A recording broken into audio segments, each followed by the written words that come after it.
Welcome to the second episode of Kentips, and last week we covered shapes, and this week we'll be covering masking. And what masking is basically is ensuring you paint within a certain area. This helps to keep things clean and within the shapes that we already have.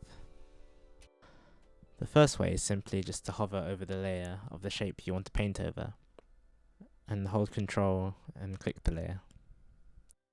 And now, as you can see, if you use a brush you can paint, and it only stays within the shape and doesn't go anywhere else. Another quick way to do this is simply click the layer and then click this button here, which is actually the transparency lock. This does pretty much exactly the same thing.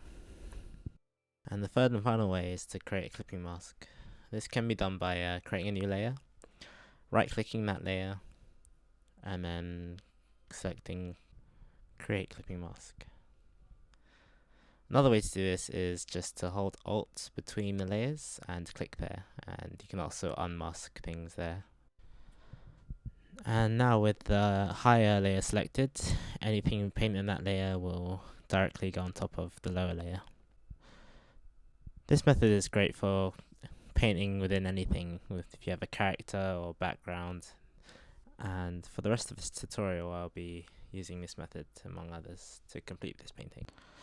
So now with the layer selected, I'm going to use the lasso tool to create lighting on the mountain. And yes, similar to what I did in the previous episode, just getting those shapes out and filling them with the brush tool. And now with the brush tool selected, you can actually hold Alt to color pick. And what I do is I color pick and then choose a color on the scale that's slightly higher, and then use that to fill in the shape. And there you go, you have lighting on the mountains. And also, if you have the soft brush, you can actually easily create atmosphere by just painting along the bottom. Just clicking and dragging along the bottom with your brush. And I do something very similar for the bottom layer, for the sky and for the water. I simply color pick a darker color and just brush horizontally, and that creates some sort of gradient. Now for this I use a quite large brush to do this, so you have to ramp up that brush.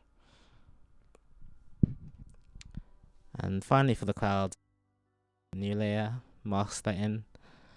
I actually do some added shadows on there by using the same method of the sky and the sea, by creating an atmosphere.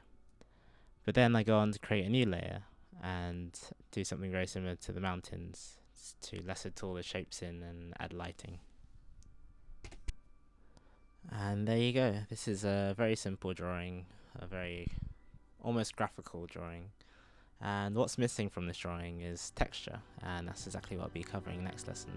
But before that, I'll be showing you a few post-editing tricks to make this painting look complete. So that's all for now. Thank you for watching, and I'll see you next week.